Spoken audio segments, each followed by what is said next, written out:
Ancient biblical prophets wrote about the future. Today, theologians are poring over those scriptures with a firm belief that their prophecies are coming to pass. Journey now into the world of eschatology on Prophecy in the News with author and lecturer J.R. Church. On the day before his crucifixion, Jesus sent Peter and John into the city of Jerusalem to get a large upper room where they might observe the Last Supper. John chapter 13 gives us that incredible story. Gary Stearman is here to discuss with me the Last Supper. And let me read verse 1 to set the scene. Now, before the feast of the Passover, when Jesus knew that his hour was come, that he should depart out of this world unto the Father, having loved his own which were in the world, he loved them unto the end. And J.R., this is John 13:1. I don't think any other verse in the Bible sets a scene quite like this one. This sets a magnificent scene. Now, this term, before the feast of the Passover, does not mean that Jesus and his disciples observed the Last Supper on the day before everybody else did. What it simply means here is that Jesus foreknew what was going to happen. Every moment, every detail of the events for the next 24 to 48 to 72 hours, Jesus knew exactly what was going to happen. And in spite of his knowing all of this, he still loved his disciples. You got to understand, let's set the scene. They were bickering among themselves who would be the greatest in the kingdom of heaven. In spite of that, Jesus loved them.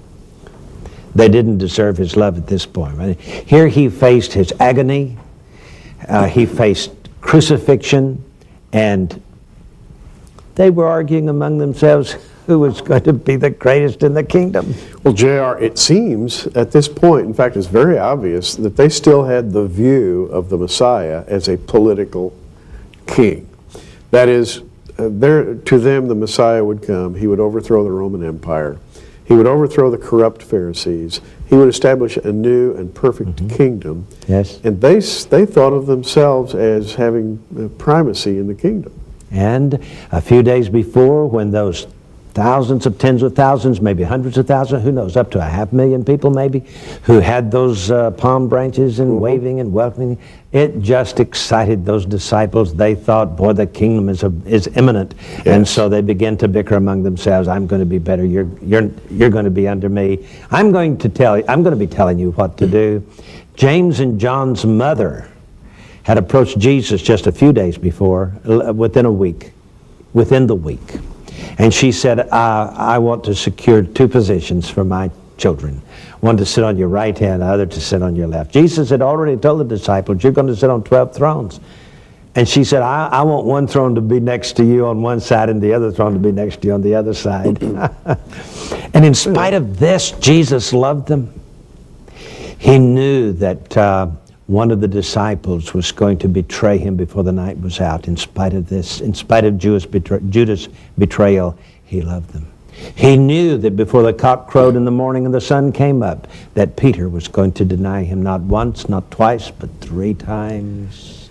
And yet, he loved them. That's why John wrote verse 1, before the feast, when Jesus knew that his hour has come, he still loved his disciples. In fact, John writes, he loved them unto the end. Let's talk about this word love, Gary. It is agape. Agape. And now this is the love of God. And, you know, in traditional Greek, by the way, in the ancient Greek of the philosophers, the term agape is very, very seldom used at all. Even though they had the word, they didn't use it because they felt that it was far beyond human capability to express this kind of love. The Greeks were that honest about this. A divine love. It is a divine love, and the Greeks thought, well, divinity is far, far above man. Man will never reach that level. But Jesus came, and he brought this agape, which is hard to define. The love of God is infinite. It is all-encompassing. I doubt that we can even comprehend it fully, except to say that it covers everything. As it's been said, love covers a multitude of sins. That's probably an understatement. And I think it's the love that covers because the sin is there to be covered. That's correct. In fact, the Apostle Paul put it succinctly when he said God commendeth his love toward us, in that while we were yet sinners, Christ died for us. So this love, this divine love, is there because we're sinners. It is the foundational doctrine of this dispensation, Gary. It is called grace. Grace. And J.R., how many books have been written on grace, and probably have never touched the fullness of the subject? But John 13, and we're going to get to the full details of it in this program and the next. John 13 shows love in action, agape love, as Jesus deals with people who don't understand what he's doing. In one case, the case of Judas, they don't care to understand what he's doing. They simply want him out of the way. There's a whole faction that thinks of Jesus as a very dangerous man. Why? Because he displays love, something very alien to the human condition. Yes. Now, I've written an article for our July magazine on this chapter, and in it I have written, grace is the primary focus of the New Testament, in contrast to the law of the Old Testament. Eternal life is available to the entire human race as God's love gift. It is not something to be attained by human effort. We can only be saved from our sinful nature through our Savior's self-sacrifice. He allowed his crucifixion for the sole purpose of paying for our redemption. Therefore, eternal life can only be obtained by simply receiving his heavenly gift. We could never become worthy enough on our own to deserve a place in heaven's kingdom. So you can see these disciples bickering. I'm going to be the greatest in the kingdom of heaven. You know, this, by the way, Luke was the only one who gives us this bickering. It's not in Matthew, not in Mark, not in John. Well, John alludes to it here because of the feet washing, but he doesn't come right out and say it. I can imagine Matthew, being an ex-tax collector, being right in on top of this conversation, who's going to be the greatest. Well, if you were a tax collector like Matthew, that means you had favor with the Roman government. Yes. You had favor with the Pharisees. Yes. You knew a little something about politics, about how to appear well in public. And so why not? Matthew's perfectly suited to this, Yes. right? I think Matthew just sort of, swept this under the rug, wishing that it had never happened. Probably. Mark was too young. By the way, this Last Supper was in the home of the mother, Mary, the mother of John Mark. John Mark was a teenager at this time, so he was not really one of the apostles who wrote the Gospel of Mark. And Mark's Gospel is very abbreviated. It's only 16 chapters long. So I think that Mark, because he was not present to hear all of the bickering, didn't mention it, didn't feel qualified to mention it. And then, of course, John only alludes to it. Luke is the one who gives us the bickering, and Luke was not there. He was a student and disciple of the Apostle Paul, and would be well qualified to discuss this bickering, but he was not there, therefore he could do it objectively. Now, as we've said many times, the Gospel of John is the Gospel that very carefully illuminates Christ's divinity, his deity, and the metaphysically perfect doctrines of the Messiah. John delves into the unspeakable, the unreachable. And J.R., now we get into, and we're just going to begin to open this first phrase in John 13, now before the feast of the Passover. That little phrase right there needs a lot of explanation. Yes, and especially the first phrase of the second verse as well, the now supper being ended. This does not mean that the supper was over. But did you notice that John does not give us the details of the supper? Yes. He does not say Jesus took a piece of bread and broke it and said, this is my body. That's in the other Gospels. John does not tell us that Jesus took a cup and passed it around saying, take, eat, this is my blood. That's in the other Gospels. John is dealing with something far more, well, I don't know if I should say important or not, but he's going to be dealing with the message of Jesus, opening his heart to the disciples, giving them a new commandment, giving them the details of the next 4 chapters. Gary, chapters 13, 14, 15, and 16 deal with Jesus teaching to these disciples on that night. There is no other place in all the Bible where we hear Jesus talk so much. Isn't that amazing? True. Yes, if you have a red letter edition, it's all red. That's what you'll notice about those 4 chapters. Yeah, indeed. It's incredible. So in order to do that, we have to fill in a little bit about the liturgy of the Passover, because you see, John actually deals with the ritual of the Passover table throughout his entire gospel. We could call his gospel the Passover gospel. And so he does not give us the details here at this particular Passover setting, because his whole book gives us the details of the Passover setting. And we'll tell you all about that when we come back in just a moment, so don't go away. On today's Prophecy in the News, we're discussing John chapter 13. In order to fully understand this chapter, we need to go through some of the Passover Seder, the ritual, the liturgy of the Passover table. Gary, let's look at some of that. Okay, and by the way, J.R. has written a very extensive, detailed article on this, and we can't possibly give you all the details. You have to read those in Prophecy in the News. But he quotes from Michael Strassfeld, The Jewish Holidays, a Guide and Commentary, and J.R., this is the way we should start. And Strassfeld says, Pesach, Passover, places all the redemptions, past and future, into the same mold. Creation, Exodus, return from exiles past, and the Messianic age. In other words, Passover covers the whole span of Jewish existence. The enslavement of the past, the Messianic hope of the future, all tied into this festival. And it's all wrapped around the Passover lamb dying for the sins of the world, isn't it? Yes. So the night before Passover, or that is the day before Passover, in the evening, they take a spoon and a candle and a feather, and they clean the house.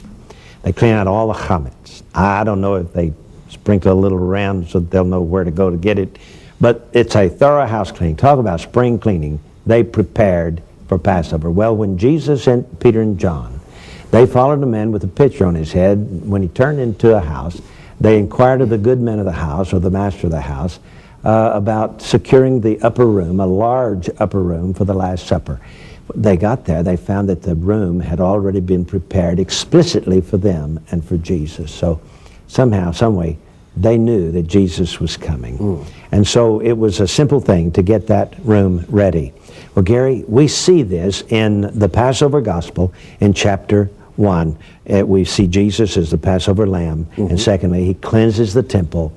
This is what is done in preparing for the Passover. The purging of the leaven. Yes. And when he cleans the temple and then points to himself as its fulfillment. And then, of course, we come to the evening of the full moon, when all the participants gather around the Passover table. Now, Alfred Edersheim explained that the table's only about a foot off the floor, and they recline in order to eat the Passover. That is, they lay down with their feet out behind the table. They lay down on pillows, and their left arm rests on the table, and their head then also in their left hand, and leaving their right hand free to observe at leisure in these things. And you got to understand that the first Passover was eaten while the people were standing. That was in Egypt under Moses. But after that, the ritual was changed so that they lay down in a form of leisure. This is a very important part of the observation of Passover. You don't sit at the table with chairs like a modern table. And of course, when Jesus went around, and washed their feet, all he had to do was go around the perimeter of the table. Their feet were sticking out behind. It was easy enough to get to them. So we have this ritual begins then as they recline at the table, and then they pour the first cup. The first cup is called sanctification. They dilute it with water, about half and half. And we can see this miracle of the turning the water into wine as a ritual that alludes to this particular part of the Passover Seder. And also when Jesus talked in John 3 about to Nicodemus about being born of the water and of the Spirit, I think he was also referring to this diluting of the water, or of the wine with water. And so they observed this Kaddish, The word means to sanctify. It also means to sanctify yourself. And so the participants sanctify the meal. This is the first cup, the cup of sanctification. Gary, tell us about the second cup.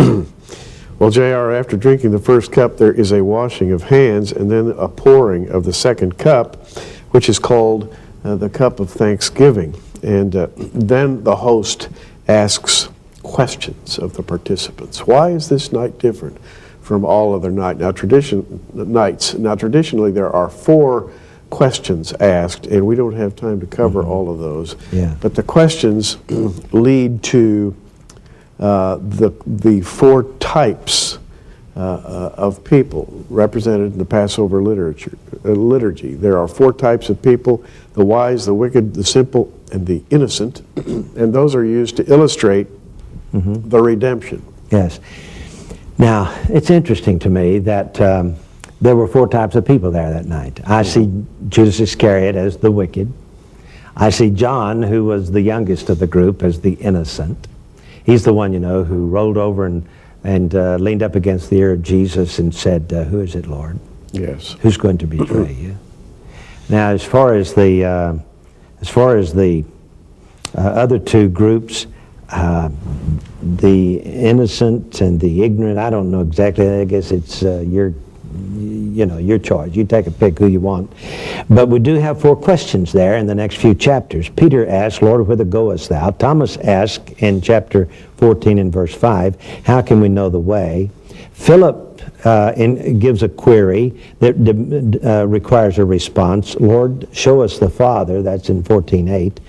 And then Judas, not Iscariot, asked, "Lord, how is it that thou wilt manifest thyself unto us and not unto the world?" Now, these 4 questions demonstrate the 4 questions at the Passover table. You could, if you go down to a synagogue, to their bookstore, and buy a book on the ritual of the Passover, they will give you these 4 questions. And so we have 4 questions right here. Isn't that incredible? It is incredible that in fact, you find that the Gospel of John, and by the way, we've said this for many years, that the Gospel of John is based on Passover. I think, were the first to really suggest that years ago, and over the years we have refined our position. Still, the process of doing so to this day. Now, J.R., let me just mention that there is the pouring of the first cup, the washing of hands. There is the breaking of this bread called the Afikomen. Yes, we need to discuss that. And we need to discuss that because early in the Passover, this bread is broken. A part of the bread is placed back at the host's position. The other one is hidden. Yes. And not recovered until the end of the meal, at which time it is brought out and broken up in small pieces, distributed as the very last morsel to be taken at the meal. So nothing else is taken after that morsel. It's called the Afikomen, which is Greek for "I come." And it's taken with the third cup, the cup of redemption. That is what Jesus instituted as an ordinance for us to remember him until he comes. It meaning "I comes" points to the second coming of Christ, doesn't it? But after that second cup is consumed, and long before the third cup and the recovering of the Afikomen, there's something very interesting. There is a second washing of hands. Yes. Everyone washes hands in conjunction with taking what's called the sop in the New Testament. Yes. Now Jesus takes this washing of the hands to a deeper level. He washes their feet. Yes. There are a number of reasons why he does this. This is a part of his commandment, telling them that if they want to really be the greatest in the kingdom of heaven, then they should demonstrate it by becoming a servant. There is no greater privilege than to serve others. And this was the crux of his message here that night. To those arrogant men who were bickering with each other, who would be the greatest in the kingdom of heaven, Jesus wanted them to know that that they should be willing to wash each other's feet. So this is very symbolic here, I think, of the humility that we need and the love. You know, Jesus said, "A new commandment I give to you, that you love one another." Oh, Christian today, have we forgotten that? That is the main teaching by which the world knows that we're Christians. And J.R., it has been wisely said that the God of heaven washed the feet of ordinary men. And this is the most beautiful picture of sanctification probably in the whole Bible, because sanctification is the ongoing cleansing done on a daily basis by the Spirit of God in the life of the believer. And here Jesus establishes this idea of foot washing. You get your feet dirty in daily traffic, and He's faithful to wash your feet. Yeah. So we have the Gospel of John, chapter by chapter, following this liturgy. The cleaning of the house, that is, the Lamb prepared, Jesus, John chapter 1. The cleaning of the house, cleansing of the temple, chapter 2. And we have the Afikomen in chapter 6. It's an incredible study. And we'll continue it on our next program. We'll be back in just a moment.